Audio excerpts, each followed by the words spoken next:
कल हमने यूरोप महाद्वीप शुरू किया था, पढ़ा आपने यूरोप की कुछ एक बातें आपने पढ़ा भी था। महाद्वीपों में क्षेत्रफल के अनुसार कौन सा छठा बड़ा और जनसंख्या में तीसरा बड़ा महाद्वीप यूरोप। कल की क्लास में हमने देखा यूरोप शब्द अरब शब्द से बना है जिसका अर्थ क्या है? सूर्यास्त। यूरोप का पौगोलिक नाम क्या था? प्रायद्वीपों का महाद्वीप, क्योंकि यह 3 और जल से घिरा हुआ था। आधुनिक सभ्यता का केंद्र है यूरोप। प्रथम शिक्षित विकसित महाद्वीप है यूरोप। न्यूनतम जनसंख्या वृद्धि दर वाला महाद्वीप है यूरोप। सर्वाधिक उत्प्रवासियों की संख्या वाला महाद्वीप है यूरोप। विश्व में प्रथम औद्योगिक क्रांति की शुरुआत यूरोप में ही हुई थी, अर्थात ब्रिटेन देश माने तो 1830 का दशक। ये यूरोप की कुछ प्रारंभिक बातें कल हमने पढ़ा। आज यूरोप की सबसे ऊंची पर्वत चोटी वगैरह यूरोप का विश्व प्रसिद्ध विशेषता क्या क्या है वो आप लिखेंगे और लिखो माउंट एलब्रुज। लिखिए माउंट एलब्रुज। माउंट एलब्रुज। माउंट एलब्रुज है ये यूरोप में काकेशस पर्वत पर स्थित यूरोप की सबसे ऊंची पर्वत चोटी। लिखो यह है काकेशस पर्वत पर स्थित। कौन से पर्वत पर? काकेशस पर्वत पर स्थित यूरोप की सबसे ऊंची पर्वत चोटी है। सबसे ऊंची पर्वत चोटी। हिंद अफ्रीका महाद्वीप की सबसे ऊंची पर्वत चोटी कौन सी है? किलिमंजारो। इसकी ऊंचाई आप लिखेंगे 5642 मीटर। ऊंचाई कितनी है इसकी? और वो है 5642 मीटर का मतलब है 5642 मीटर ऊंची। यूरोप की सबसे ऊंची पर्वत चोटी का नाम ही है माउंट एलब्रुज। और ये किस पर्वत का शिखर है? काकेशस पर्वत। अब यूरोप की 2-3 नदियाँ पढ़ेंगे हम, और सबसे पहले है वोल्गा नदी। कौन सी नदी? वोल्गा नदी। वोल्गा नदी है ये यूरोप की सबसे लंबी नदी। यूरोप की सबसे लंबी नदी ही कौन सी है? वोल्गा। लिखो यह यूरोप की, किसकी? यूरोप की सबसे लंबी नदी है। यूरोप की सबसे लंबी नदी है। लंबाई है 3687 किलोमीटर। लगभग में इसकी लंबाई है 3687 किलोमीटर। यूरोप की सबसे लंबी नदी वोल्गा नदी 3687 किलोमीटर की लंबाई के साथ। अब आप लिखेंगे डेन्यूब नदी। डेन्यूब नदी। डेन्यूब के आगे लिखेंगे यूरोप की दूसरी बड़ी नदी। यूरोप की दूसरी बड़ी नदी। नदियों में लंबाई का कोई खास क्वेश्चन नहीं है कि इस नदी की लंबाई क्या है। विश्व नदियों में आप ये याद रखो किस महाद्वीप की कौन सी नदी है। वो पूछ लेगा वोल्गा किस महाद्वीप की नदी है या डेन्यूब किस महाद्वीप की नदी है, ऐसे क्वेश्चन बनते हैं। समझ गए ना? तो किस महाद्वीप की कौन सी नदी है, किस महाद्वीप का कौन सा पर्वत है, ऐसे याद रखना है। उसके बाद में इसी में बात करते हैं। तो एशिया महाद्वीप में आपने एक क्वेश्चन पढ़ा था, एशिया की डेन्यूब किसे कहते हैं? मेकांग नदी को। बस पढ़ा था ना ये यूरोप यानी एशिया में। एशिया महाद्वीप की या एशिया की डेन्यूब नदी किस नदी को कहते हैं? मेकांग नदी को। और मेकांग नदी किस देश की थी? चीन की। आगे लिखेंगे इसी में चलते हुए कौन सी नदी? एक विश्व प्रसिद्ध नदी है एग्जाम में, राइन नदी। कौन सी नदी? राइन नदी। ये तो आपको पता चल गया राइन नदी किस महाद्वीप की है? यूरोप की। ये 2 देशों का बॉर्डर बनाती है, 2 देशों की सीमा बनाती है। लिखो यह है जर्मनी व फ्रांस। किसकी? जर्मनी व फ्रांस की सीमा बनाती है। जर्मनी व फ्रांस की सीमा बनाती है। इसका मतलब ये है राइन नदी फ्रांस और जर्मनी दोनों देशों में बहती है। राइन नदी यूरोप की नदी है। लिखो उपनाम। किसका उपनाम? राइन नदी का। राइन नदी का उपनाम है कोयला ढोने वाली नदी। क्या ढोने वाली? कोयला। कोयला ढोने वाली नदी किसे कहते हैं? राइन नदी। आगे लिखो इसके ऊपर क्वेश्चन। राइन विश्व की सबसे बिजी व्यस्तम नदी है। राइन नदी विश्व की सबसे बिजी व्यस्तम नदी है। नदी का बिजीपन, नदी की लंबाई से मतलब क्या है बताओ? अरे बिजीपन से मतलब क्या है नदी का? कि उसमें जल परिवहन होता है। नदियों में भी नावें चलाई जाती हैं, जल परिवहन किया जाता है। ये जल परिवहन की दृष्टि से विश्व की सबसे बिजी नदी है। यहाँ से कोयला ढोया जाता है। इसमें परिवहन किस वस्तु का होता है? कोयले का। इसी कारण इसे कोयला ढोने वाली नदी के नाम से जाना जाता है। लिखो रूर क्षेत्र। रूर क्षेत्र एक क्षेत्र का नाम है विश्व में, रूर। क्या नाम है? रूर। लिखो यह जर्मनी में राइन नदी अपवाह में स्थित। यह जर्मनी में राइन नदी अपवाह में स्थित विश्व प्रसिद्ध कोयला उत्पादित क्षेत्र है।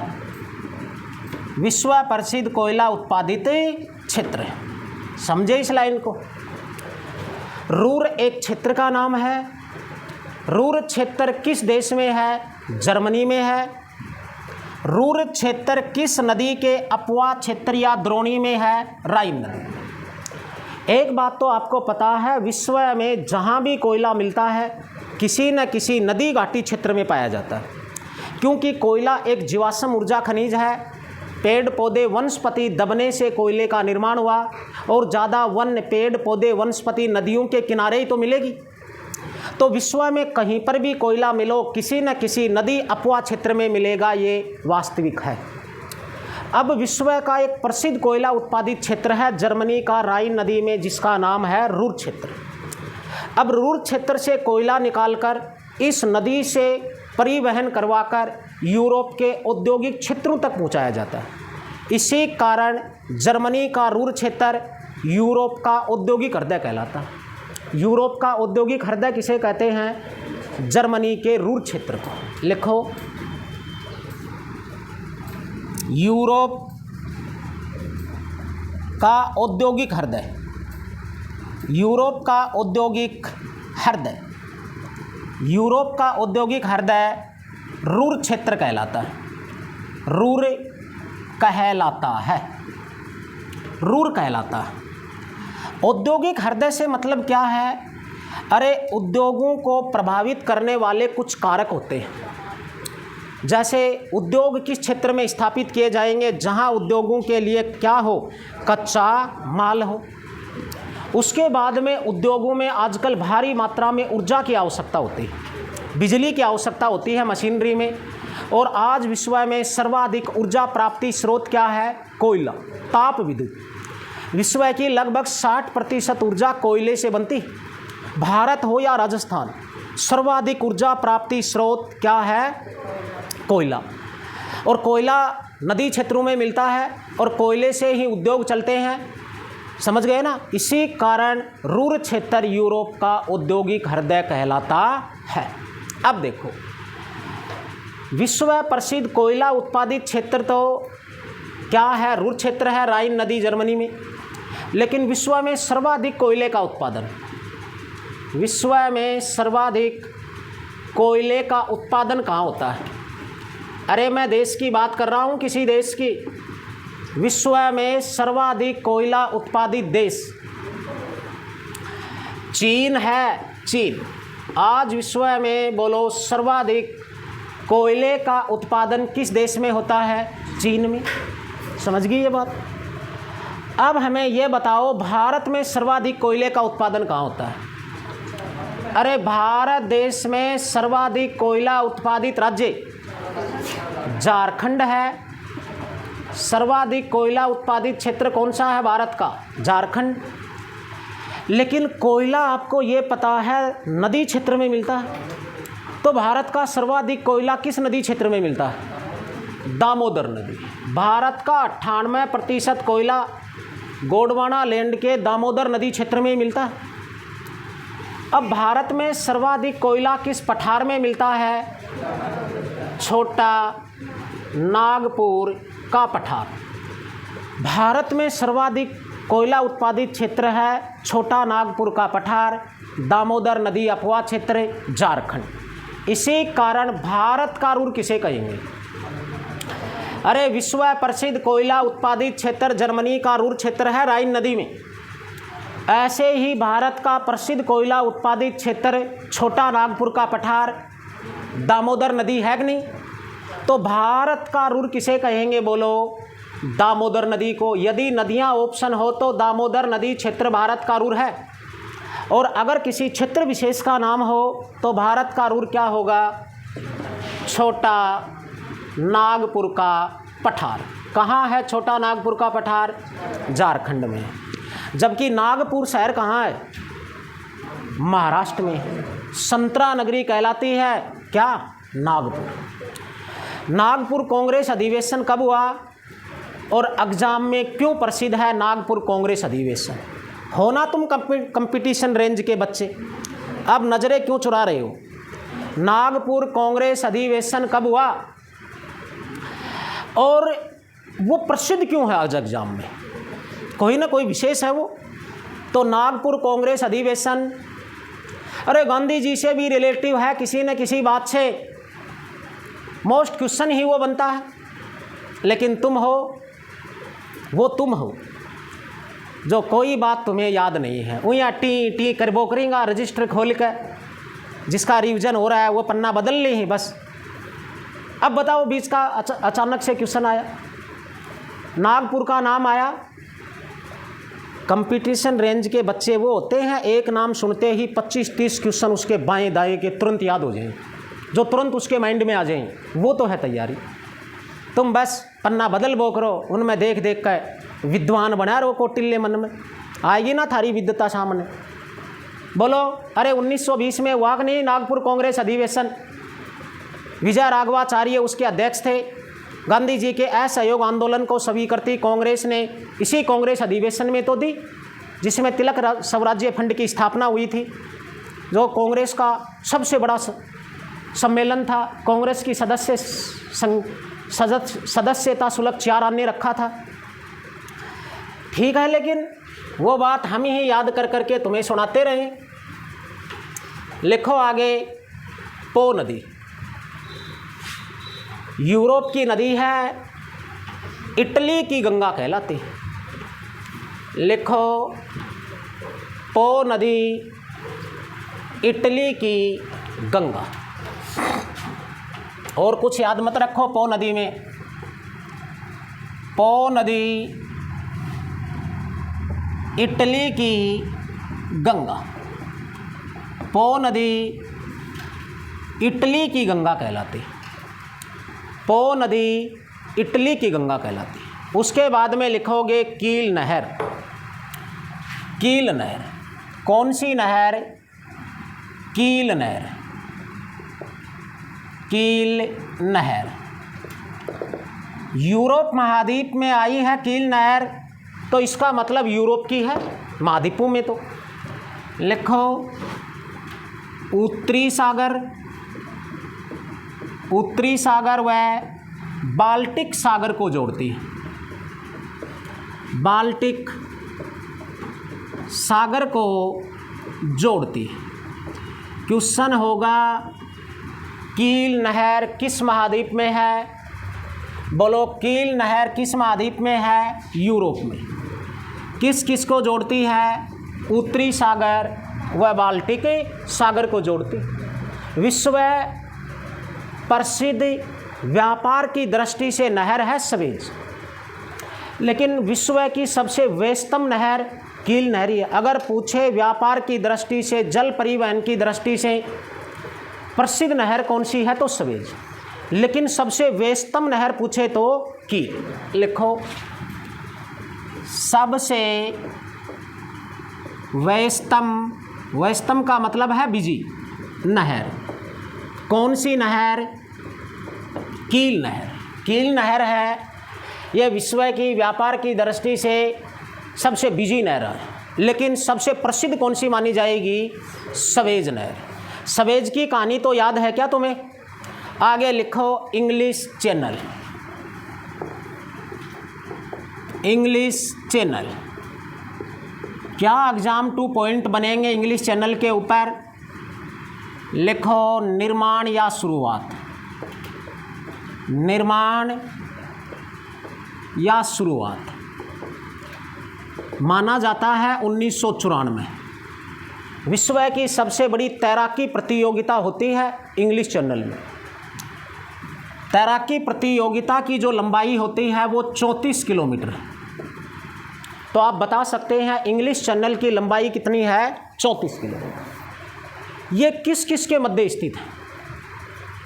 लिखो, यह है फ्रांस व ब्रिटेन के मध्य स्थित है। यह फ्रांस व ब्रिटेन के मध्य स्थित है। वर्तमान में विश्व की तैराकी प्रतियोगिता होती है इंग्लिश चैनल में।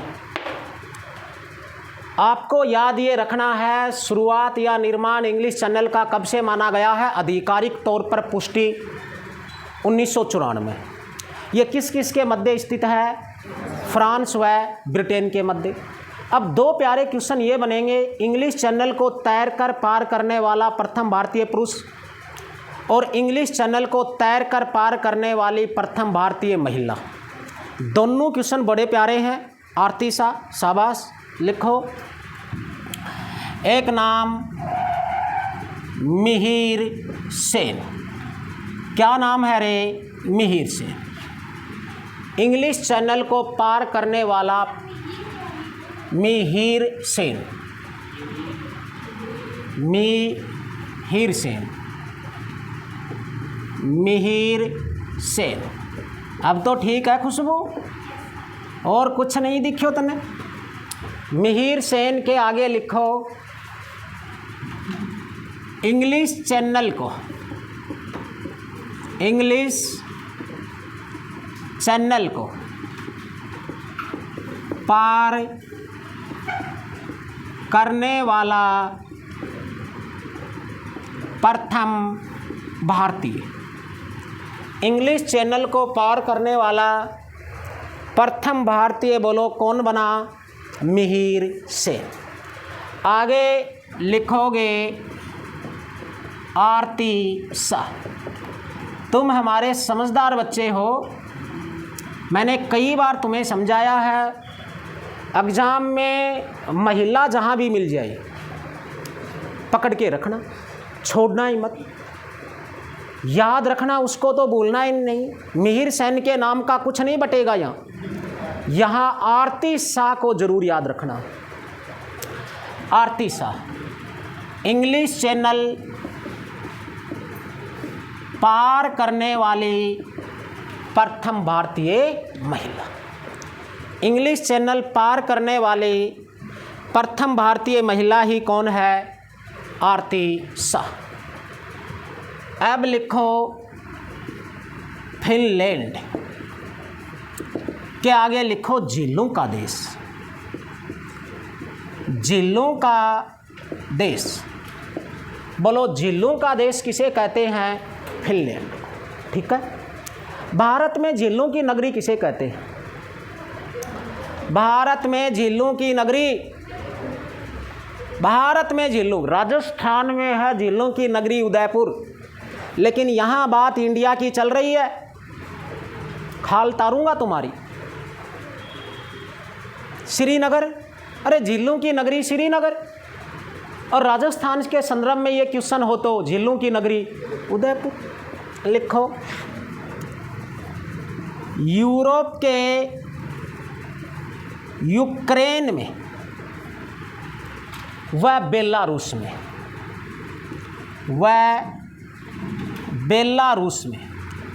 रूस अलग बात है, यूरोपीय देश है, यहाँ है बेलारूस।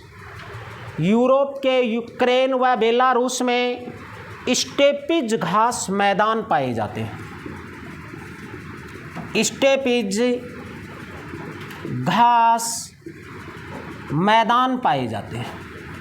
तो बताओ, स्टेपिज घास मैदान किस महाद्वीप के हैं? यूरोप के। अगर देशों की बात हो तो यूक्रेन मुख्य देश व बेलारूस। लिखो, स्विट्जरलैंड में अल्पाइन घास मैदान है। अल्पाइन घास मैदान, यूरोप का देश है स्विट्जरलैंड, अल्पाइन घास है यहाँ पर, अल्पाइन घास। एक बात याद रखना आप लोग, शीत प्रदेशों की घास ही अल्पाइन घास। स्विट्जरलैंड शीत प्रदेशों में आता है, बर्फ़ जमी रहती है मैदानों में, इसी कारण तो यूरोप का खेल मैदान प्ले ग्राउंड ऑफ यूरोप किसे कहते हैं? स्विट्जरलैंड को ही कहते हैं। अल्पाइन नाम आते ही शीत प्रदेशों की घास या वनस्पति तुम्हें सोच लेना चाहिए। जैसे टुंड्रा वनस्पति शीत प्रदेशों की है, तो अल्पाइन भी उसी का एक नाम है। लिखो, यूरोप का खेल मैदान, यूरोप का खेल मैदान, यूरोप का खेल मैदान किसे कहते हैं? स्विट्जरलैंड को कहते हैं, स्विट्जरलैंड को।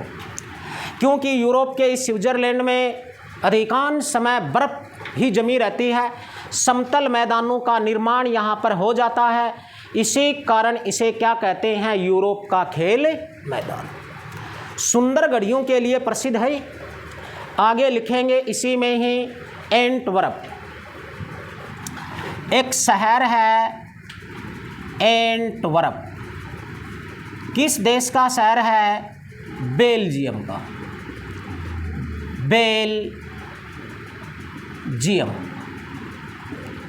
बेल्जियम का शहर है। विश्व की सबसे बड़ी हीरा मंडी, विश्व की सबसे बड़ी हीरा मंडी, विश्व की सबसे बड़ी हीरा मंडी कहाँ है? एंटवर्प में है। और एंटवर्प कहाँ है? बेल्जियम। भारत में सबसे बड़ी हीरा मंडी कहाँ मानते हैं?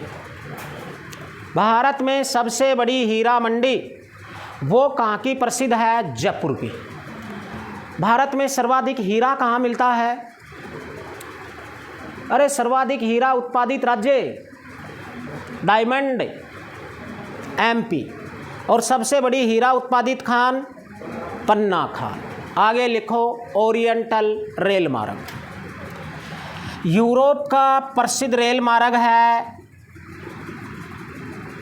ओरिएंटल रेल मार्ग।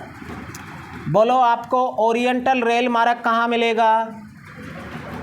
यूरोप में मिलेगा। लिखो, यह फ्रांस के पेरिस से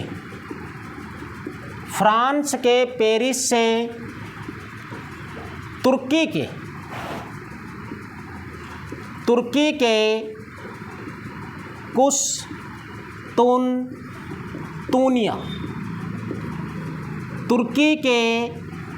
कुस्तुनतुनिया तक बना हुआ यूरोप का प्रसिद्ध रेल मार्ग है। यूरोप का क्या है? प्रसिद्ध रेल मार्ग। ये रेल मार्ग दो देशों में है, फ्रांस से शुरू होकर तुर्की तक है, या तुर्की से शुरू होकर फ्रांस तक है। समझ गए इतनी बात? तुर्की के दो उपनाम हैं, दोनों उपनाम आपने एशिया महाद्वीप में लिखे थे। एशिया का प्रवेश द्वार तुर्की, तो यूरोप का मरीज भी तुर्की, ये दोनों एशिया में लिख रखे हैं। अब देखो, यूरोप का भारत किसे कहते हैं? इटली को, क्योंकि यहाँ भी हिमालय पर्वत की तरह आल्प्स पर्वत स्थित है। लिखो, यूरोप का भारत, यूरोप का भारत इटली को कहा जाता है, कहा जाता है। यूरोप का भारत बोलो किसे कहा जाता है? इटली को। क्यों कहा जाता है? क्योंकि यहाँ आल्प्स पर्वत है, क्योंकि यहाँ आल्प्स पर्वत है। क्वेश्चन बन गया, आल्प्स पर्वत किस महाद्वीप का पर्वत? तो किसका है ये? यूरोप का। आल्प्स पर्वत होने के कारण इटली को यूरोप का भारत क्यों कहते हैं? जिस प्रकार से साइबेरिया से आने वाली शीत लहरों से भारत की रक्षा हिमालय पर्वत करता है। अगर हिमालय नहीं होता तो भारत शीत प्रदेशों में काउंट होता, साइबेरिया की ठंडी शीत लहरें आती। अगर इटली में आल्प्स पर्वत नहीं होता तो ये भी भारत की तरह, तो ये भी ठंडा होता। भारत की रक्षा शीत लहरों से हिमालय करता है, इटली की रक्षा शीत लहरों से आल्प्स पर्वत करता है। इसी कारण यूरोप का भारत बोलो किसे कहते हैं? इटली के कारण, क्योंकि यहाँ हिमालय की तरह आल्प्स पर्वत स्थित है। ये बात समझ में आ गई तुम्हें? बोलो। चलिए, तो अब इटली विश्व में सर्वाधिक अंगूर व जैतून उत्पादित देश है। लिखो, सर्वाधिक अंगूर व जैतून। जैतून का दूसरा नाम क्या है रे? ओलिव। औषधीय महत्व का वृक्ष है। ओलिव या जैतून से डीजल भी बनाया जाता है। सर्वाधिक अंगूर व जैतून उत्पादक देश कौन सा है? इटली। सोनिया गांधी कहाँ से हैं? इटली से। ओके, इतनी बात। आगे फ्रांस की दो चार बातें लिखो। फ्रांस देश में क्या क्या विशेषता है? एग्जाम लाइक फ्रांस की लिखो। फ्रांस की राजधानी, फ्रांस की राजधानी बोलो, फ्रांस की राजधानी क्या है? पेरिस। फ्रांस की मुद्रा क्या है? फ्रैंक। विश्व के देशों की राजधानी व मुद्रा भी आपको याद होनी चाहिए। फ्रांस की राजधानी पेरिस सीन नदी के किनारे स्थित है। सीन नदी के किनारे स्थित है। क्वेश्चन यहाँ दो आ चुके हैं। फ्रांस की राजधानी क्या है? पेरिस। यूनेस्को का मुख्यालय भी है पेरिस में। पेरिस किस नदी के किनारे है? सीन नदी के किनारे स्थित है। लिखो, पेरिस विश्व की जन्नत। विश्व की जन्नत। विश्व की जन्नत किसे कहते हैं? पेरिस को। संगम में भारत की जन्नत किसे कहते हैं? भारत की जन्नत कश्मीर। ठीक है, आगे लिखेंगे पेरिस विश्व का सबसे सुंदर नगर है। पेरिस विश्व का सबसे सुंदर नगर है। फिर लिखो, पेरिस को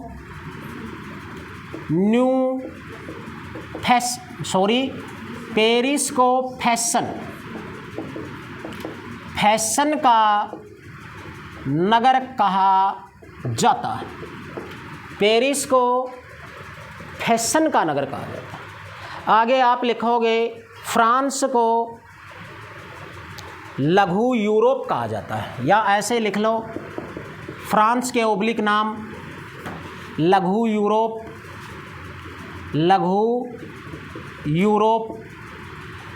कहने का अर्थ ये है, लघु यूरोप किस देश को कहा जाता है? फ्रांस को।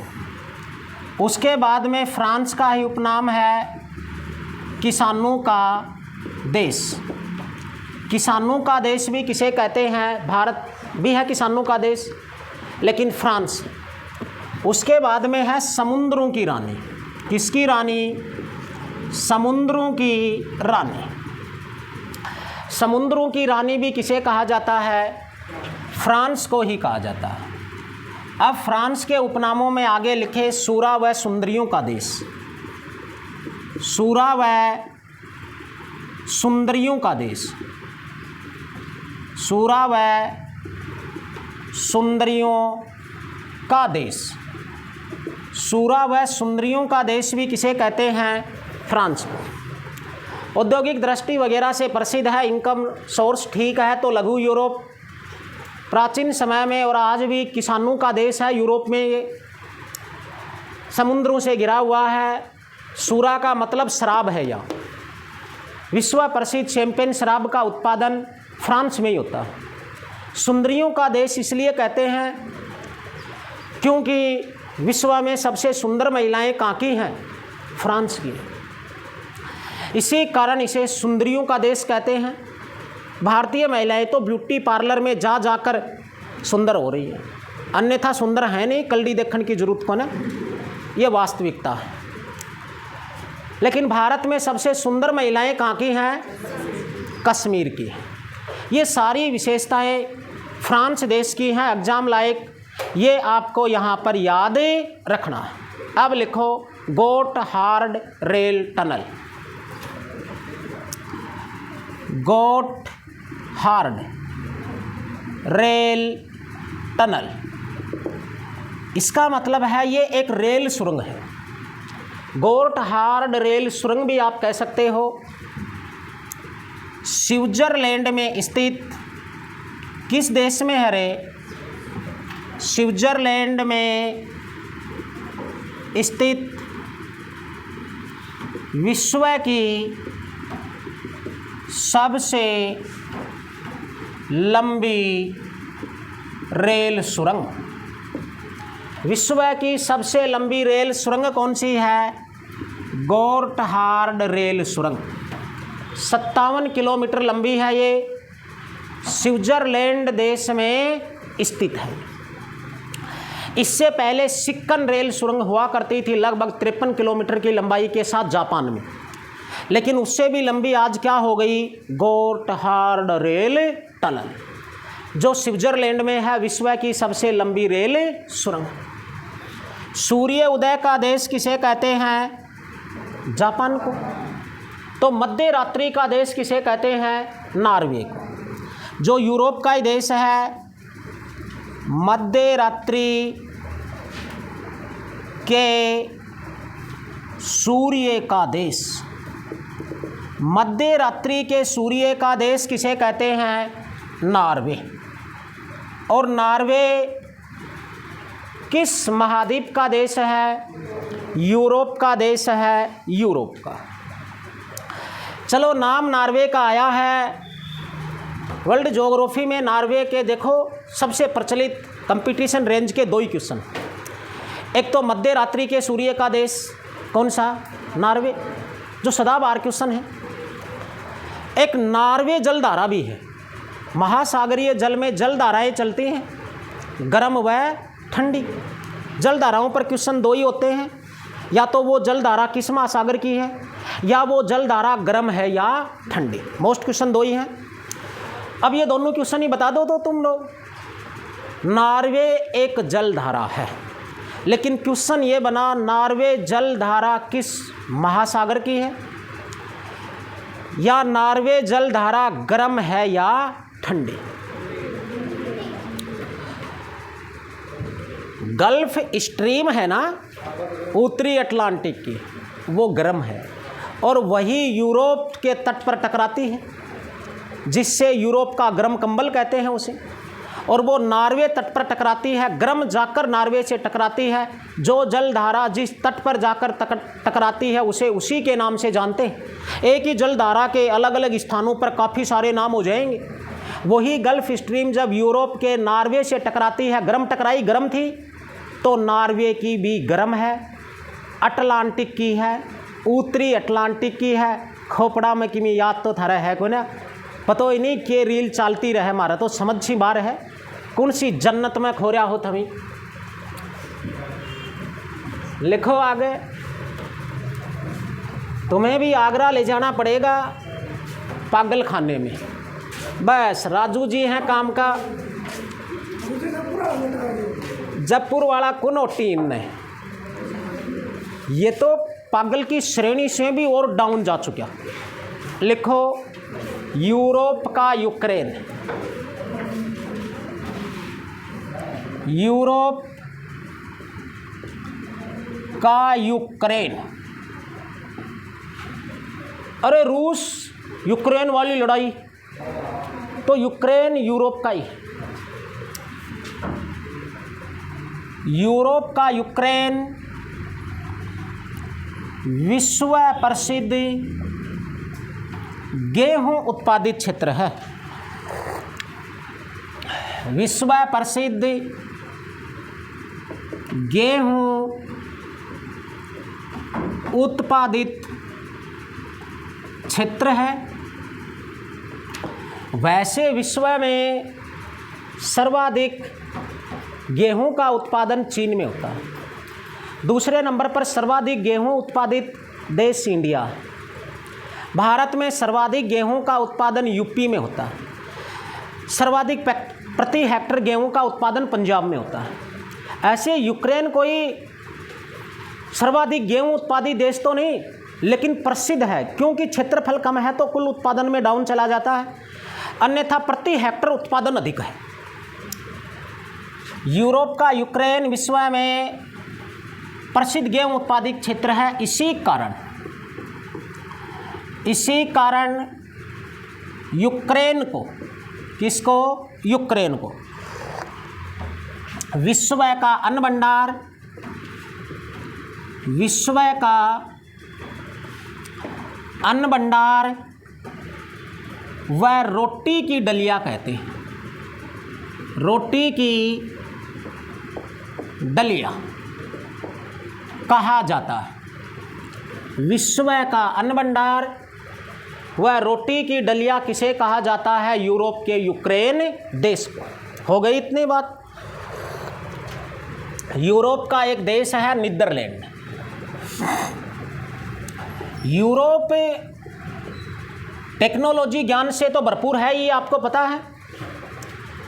जनसंख्या भी अत्यधिक हो गई कम क्षेत्रफल की तुलना में। भूमि की कमी है।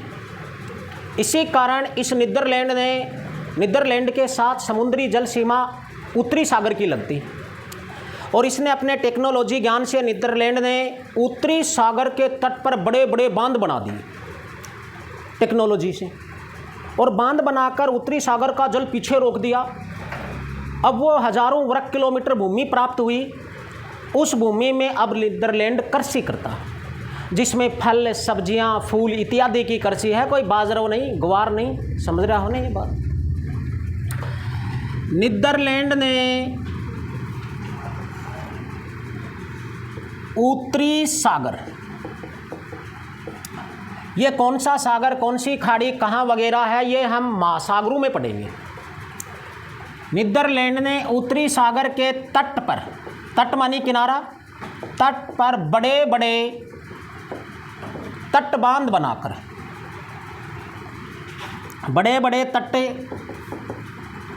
बांध बनाकर बड़े बड़े तटबांध बनाकर समुद्र से भूमि प्राप्त की, समुद्र से भूमि प्राप्त की है। नीदरलैंड ने तटबांध कहाँ पर बनाए? उत्तरी सागर में। और तटबांध बनाकर क्या कर लिया? इस उत्तरी सागर में से भूमि प्राप्त कर ली। ये जो तटबांध बने हैं, बांध बनाए हैं, इन्हें क्या कहते हैं? डाइक। और डाइक से जो भूमि प्राप्त हुई उसे पोल्डर भूमि, और पोल्डर भूमि में कृषि की जाएगी, उसे पोल्डर कृषि कहते हैं। लिखो, इन तटबंधों को